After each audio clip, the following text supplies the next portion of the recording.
It was a quiet summer evening in Dover, New Hampshire. The neighborhood, usually calm and uneventful, was suddenly disrupted by the sound of gunfire. Around 8:30 p.m., multiple calls came into the local police station. Neighbors reported loud bangs echoing from the Long residence, a home many knew as the picture of stability and family life. When officers arrived, the front door stood still, the house eerily silent. Inside, they would uncover a scene that shook even the most seasoned investigators. A tragedy that would leave an entire community stunned, searching for answers. How could a family so admired, so seemingly devoted to each other, fall into such darkness? What hidden struggles could drive a household from warmth and love into unthinkable violence? This is the story of Emily and Ryan Long, a story of love, illness, pressure, and despair. Ending in a night that no one in Dover will ever forget. Emily Long was born on April the 12th, 1991 in Dover, a quiet coastal city in New Hampshire, United States. Due with its mix of historic buildings, green spaces, and proximity to the ocean, provided a picturesque backdrop for Emily's early years. She was the second of 3 children born to John and Linda, a couple whose lives had already been marked by both joy and sorrow. Only a few months before Emily's birth, John and Linda had endured the devastating loss of a pregnancy.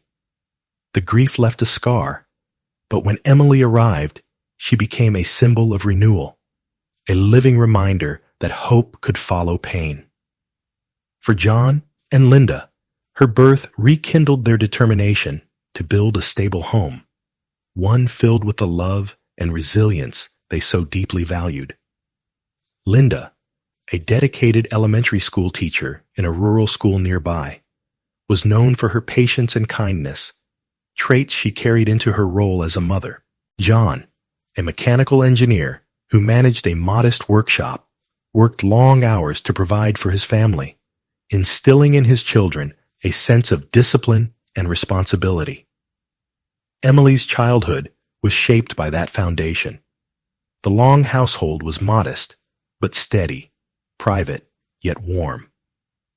Neighbors and acquaintances would later recall how the family always kept a low profile, avoiding unnecessary attention. Yet, it was evident to those who knew them that Emily grew up surrounded by love and strong family values. Her parents emphasized the importance of education, hard work, and kindness, principles that Emily absorbed early on. From the very beginning, Emily showed herself to be a bright and motivated child. Teachers remembered her as cheerful, eager to learn, and always willing to help her classmates. Her natural sense of responsibility grew as she entered adolescence, where she balanced academics with friendships and extracurricular activities. By the time she reached high school, Emily had earned a reputation for being dependable and ambitious. She wasn't the loudest or most outgoing student, but her consistency, warmth, and work ethic made her stand out. Classmates described her as approachable, always smiling, and the type of person you could rely on in any circumstance.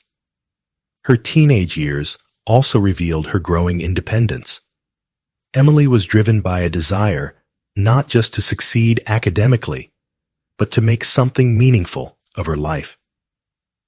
Her dedication to her studies eventually opened the door to higher education. And after graduation, she enrolled in a university program in hotel management. Choosing this path reflected both her love for organization and her natural ability to connect with people.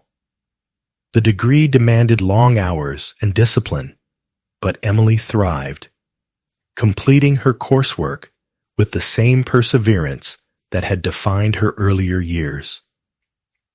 It was during this time that Emily's life took another important turn. At university, she met Ryan Long, the man who would eventually become her husband. Their connection was not a whirlwind romance, but rather a relationship built slowly on stability, shared goals, and mutual respect. Their bond grew stronger as they navigated the challenges of young adulthood together. Over time, their affection and commitment deepened, and after several years, they decided to marry, guided by a common dream, to build a home filled with love and to raise a family together. Ryan Long was born in 1977 and came from a background that emphasized compassion and service. In his youth, he was passionate about music and often spent evenings with friends playing guitar. Those who knew him during those years described him as gentle, thoughtful, and patient, qualities that would later define his adult life. While music remained an important part of his personal identity, Ryan chose a professional path rooted in helping others. He pursued a degree in school psychology, motivated by a desire to support children and families facing emotional and behavioral challenges. Over the years, Ryan established himself as a trusted figure within the school district, where he worked for nearly a decade. His role involved offering psychological support to students dealing with anxiety, trauma, and family difficulties. Parents respected him for his dedication. Colleagues admired his calm presence, and students often turned to him as a safe and reliable guide through difficult times. His professional reputation was further enhanced when he pursued advanced training, earning a master's degree in counseling and becoming certified as a board-approved behavior analyst. Each achievement reflected his deep commitment to making a difference in the lives of others. Together, Emily and Ryan built the life they had envisioned. Their marriage was grounded in affection and stability, and in time their family grew. They welcomed 3 children into the world: 2 boys, Parker and Ryan Jr., and a daughter, Lily. Parenthood brought them immense joy, and those close to the family described their home as warm and full of life. Emily devoted herself to creating balance, pouring energy into her professional responsibilities while remaining fully present for her children. Since 2018, Emily had worked as director of operations for a local restaurant chain, a demanding position that required leadership, organization, and long hours. Yet, she managed her career with the same determination she had shown since childhood. At home, she was equally committed. Friends and neighbors often marveled at her ability to juggle multiple responsibilities: running a household, caring for her children, supporting her husband, and succeeding in her career, all while maintaining a spirit of kindness and generosity. To those who knew her personally, Emily was the embodiment of resilience and devotion. Ryan complemented her perfectly. He was admired not only as a professional, but also as a husband and father. His patience, empathy, and steady presence anchored the family through the ups and downs of daily life. Together, they projected an image of stability and fulfillment admired by neighbors as a model family, one that reflected love, dedication, and balance. By 2022, Ryan had expanded his career further, working part-time as an adjunct instructor at the State University, where he taught graduate programs and shared his professional expertise with the next generation of counselors. For the Long family, life seemed to be unfolding beautifully. Emily and Ryan had reached many of the goals they once dreamed of, enjoying the stability and fulfillment of their accomplishments. But just as everything appeared to be in balance, tragedy struck. In early 2025, Ryan received a devastating diagnosis, an aggressive and often terminal form of brain cancer. The news carried grim statistics. Most patients survive no more than 15 months. While surgery, chemotherapy, and radiation could slow the disease, they rarely stopped its progression.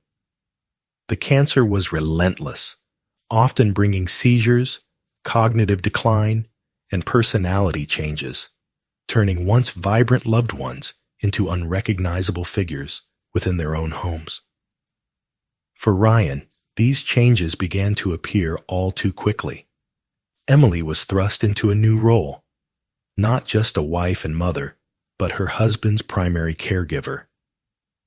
She carried the immense mental, physical, and emotional burden of managing his treatments while keeping her family afloat.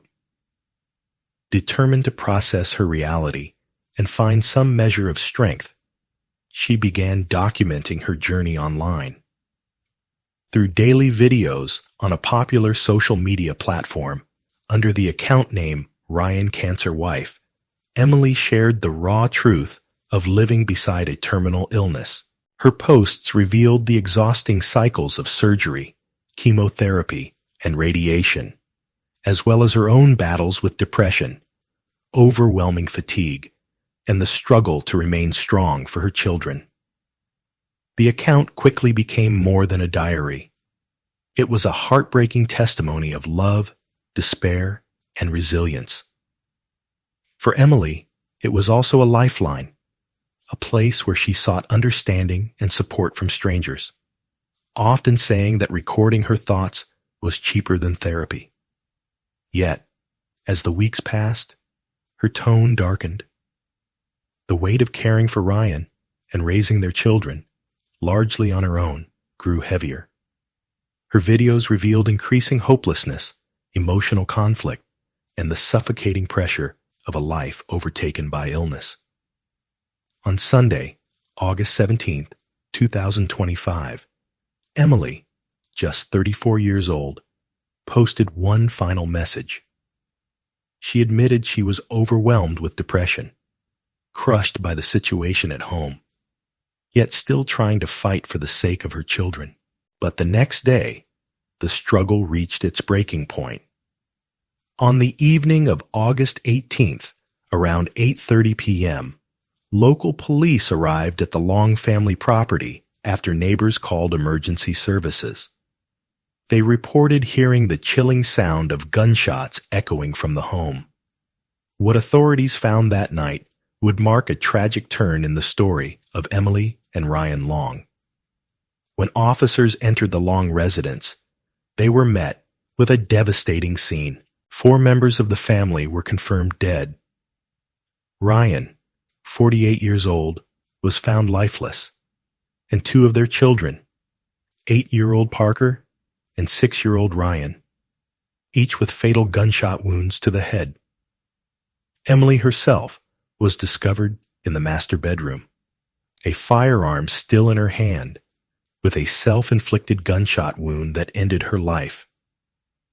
In the midst of this tragedy, the youngest child, a 3-year-old baby, was found unharmed in the crib, spared from the violence that claimed the rest of the family. The discovery left even seasoned officers shaken. An investigation began immediately. Authorities examined Emily's social media activity, text messages, and emails. What emerged was a clear pattern of emotional decline. Though Emily left no formal note, her online posts had grown increasingly dark in tone, pointing to desperation, exhaustion, and untreated emotional distress. Forensic examinations confirmed the details. 8-year-old Parker had suffered a single gunshot wound to the head, while 6-year-old Ryan was killed after being struck by multiple bullets. Emily's cause of death was determined to be a self-inflicted gunshot wound to the head. From the timing of injuries and other evidence, investigators reconstructed the sequence of events. Between 5:30 and 6 a.m. On August 18, 2025, Emily retrieved a firearm that belonged to her husband. She shot Ryan multiple times as he slept, then turned the weapon on her two children, Parker and Ryan, taking their lives with single shots to the head. Finally, she ended her own life, while her youngest kid remained in the home, but miraculously survived unharmed. The crime scene offered no signs of struggle or evidence of outside involvement. The firearm had been legally purchased by Ryan years earlier for home protection.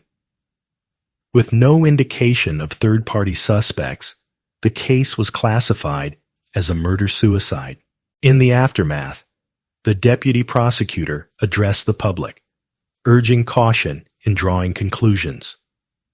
He emphasized that tragedies of this nature are rarely explained by a single cause.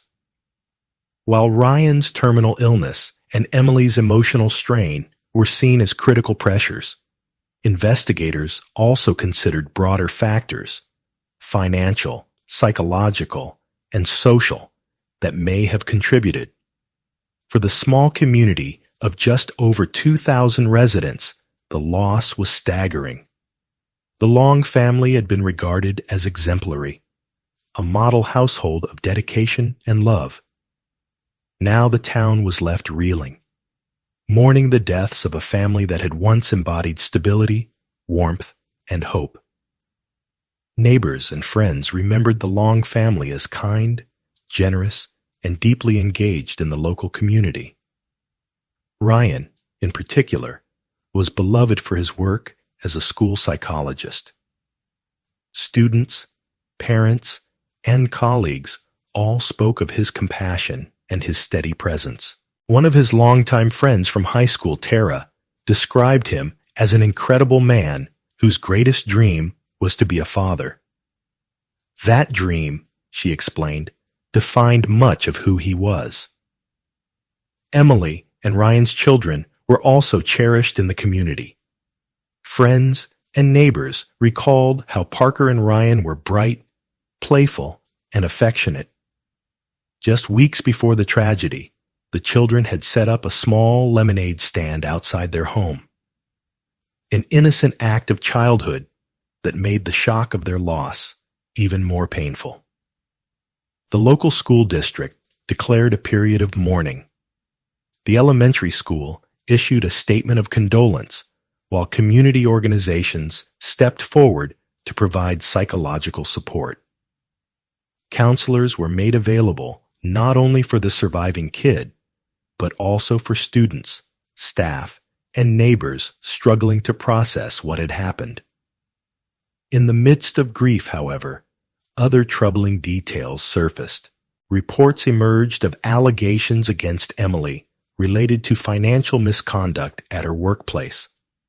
Derek Fisher, the owner of the restaurant chain where Emily served as director of operations, revealed that a significant sum of money, around $660,000, had gone missing over the course of a year. According to Pfizer, this began long before Ryan's cancer diagnosis. The losses, he explained, appeared connected to a series of checks issued under Emily's name. When Fisher confronted her, Emily's responses were vague. He requested account statements covering the past 3 months, which she provided on August 5, 2025. But when Pfizer reviewed them with the bank, officials determined the documents had been altered, with several pages missing. In one conversation, Emily reportedly told him she could resign or that he could fire her, remarks that left him unsettled. Just days later, on August 11th, Derek Pfizer filed an official complaint formally accusing Emily of embezzlement. For him, it was not only a professional matter, but a deeply personal blow. Pfizer had trusted her for years, granting her oversight of finances and operations. To discover irregularities and missing funds shook that trust to its core. In interviews later, He described the decision to file charges as devastating, an action he took out of duty, never imagining that within a single week, the Long family would be gone. The coincidence of events left him, and many others wondering whether this additional pressure, stacked on top of Ryan's illness and Emily's emotional exhaustion, may have pushed her to a breaking point. As of today, the official investigation into what happened inside the Long residence remains open. Authorities continue to piece together every detail, reviewing financial records, tracing communication logs, and interviewing relatives, neighbors, and colleagues. They are searching not only for a clearer timeline of Emily's final days, but also for answers to the deeper question of why. What chain of stressors, crises, and unspoken struggles could converge so sharply to end in such irreversible violence? This case has sparked an urgent conversation about mental health. Experts emphasize that the Long tragedy cannot be explained by a single factor. Instead, it is a portrait of cumulative pressure, the crushing weight of terminal illness, the exhaustion of caregiving, the quiet descent into depression, and perhaps the added strain of financial or professional conflict. It highlights how families often endure battles invisible to the outside world, their suffering hidden behind polite smiles or filtered social media posts. Emily's online videos, raw and unfiltered, became haunting evidence of a silent collapse. Viewers now look back on her words with different eyes, recognizing signs of despair that at the time might have gone unnoticed. Her account shows how isolation compounded by emotional exhaustion can push even the most devoted and loving individuals into dangerous territory. Psychologists stress that what Emily experienced is not unique. Millions of caregivers, particularly women, face overwhelming stress with little to no structured support. In the wake of the tragedy, social services and mental health organizations across New Hampshire moved to strengthen their safety nets. Local clinics expanded crisis hotlines. Counselors began outreach programs specifically for families dealing with terminal illness. Workshops were developed to train community leaders, teachers, clergy, neighbors to better recognize signs of caregiver burnout and severe emotional strain. New protocols were discussed at the state level, aiming to ensure that those caring for loved ones under impossible circumstances are offered help before reaching a breaking point. Meanwhile, the community of Dover, a town of just over 2,000, was left in shock. The Long family had been admired as a model household, dedicated, hard-working, and kind. Vigils were held at local churches. The school district lowered its flags in mourning. Friends, neighbors, and colleagues gathered to share memories of Ryan's steady kindness, Emily's determination, and the children's bright laughter. For many, the image of Parker and Ryan Jr. running a lemonade stand just weeks earlier lingered painfully in their minds. The surviving kid became the focus of community prayers and donations as people searched for some way to support the only family member spared from the violence. The story of Emily and Ryan Long stands as a heartbreaking reminder of the human suffering behind statistics and headlines. It is a reminder that beneath every news report are real lives. People who loved, dreamed, and tried to endure. Their story is not only about tragedy, but also about love, a marriage rooted in devotion, children raised with care, and a family that for years embodied stability and resilience. Yet, it is also about the cost of silence, the dangers of unaddressed despair, and the devastating consequences when systems of support fail. As viewers, we are left with uncomfortable but necessary questions. How many caregivers around us are silently drowning under the weight of responsibility? How many families live on the edge of collapse without anyone noticing? And what can communities, institutions, and governments do to prevent tragedies like this from repeating? Emily and Ryan's lives and their deaths demand that we pay attention. They call us to see beyond appearances, to recognize vulnerability in those who seem strong, and to understand that sometimes the greatest battles are fought quietly in kitchens, hospital rooms, and bedrooms where exhaustion and fear are rarely spoken aloud. Mode. Thanks for watching, guys. If you enjoyed this video, please like and share it. Don't forget to subscribe to the channel and press the bell icon so you can be the first to hear about such real-life stories.